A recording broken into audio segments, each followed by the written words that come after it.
Setelah 2 tahun digelar secara online, Festival Ekonomi Syariah Jawa 2022 digelar secara offline selama 3 hari. Festival yang menghadirkan lebih dari 20 UMKM ini menargetkan peningkatan pendapatan sebesar 10%, yakni dari 1,5 miliar rupiah menjadi 1,65 miliar rupiah.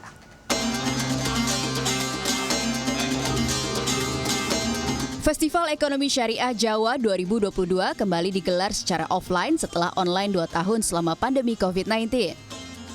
Indonesia sebagai negara muslim terbesar di dunia memiliki peluang menggerakkan ekonomi syariah dari berbagai sektor, salah satunya sektor usaha kecil menengah.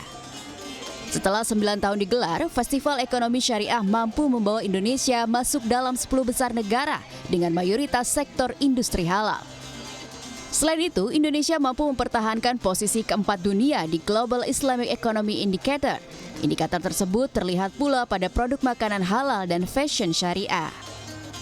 Setelah 9 tahun ekonomi keuangan syariah Indonesia, kita menjadi pemain global keempat. Halal food kita adalah sudah ketiga, ranking ketiga di dunia. Fashion ranking keempat. Dan digital, fintech, ekonomi keuangan syariah Indonesia adalah sudah keempat.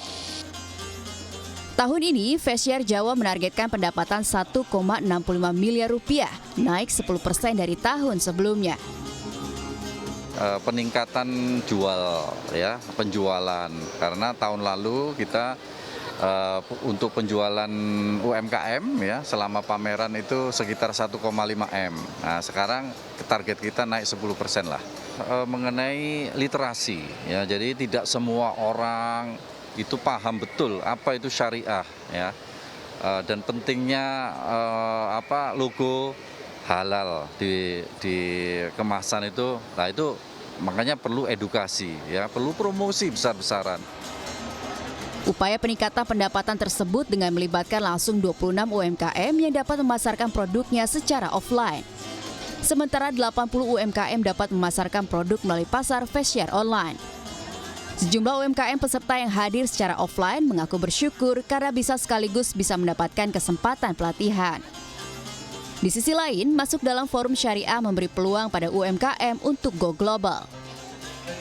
Sebetulnya lebih pada edukasi ya Mbak, artinya menaikkan kualitas kopi dengan pelatihan. Yang kedua lebih pada finansial petani kopi sendiri, karena itu disupport waktu pameran internasional di Riyadh, Arab Saudi di 3 Desember sampai 7 Desember 2019, jadi tepat sebelum pandemi. Bank Indonesia menyebut tantangan utama pertumbuhan ekonomi syariah Indonesia adalah rendahnya tingkat literasi masyarakat terkait ekonomi syariah dan minimnya kemampuan digital bagi UMKM. Tim Liputan CNN Indonesia, Surabaya, Jawa Timur.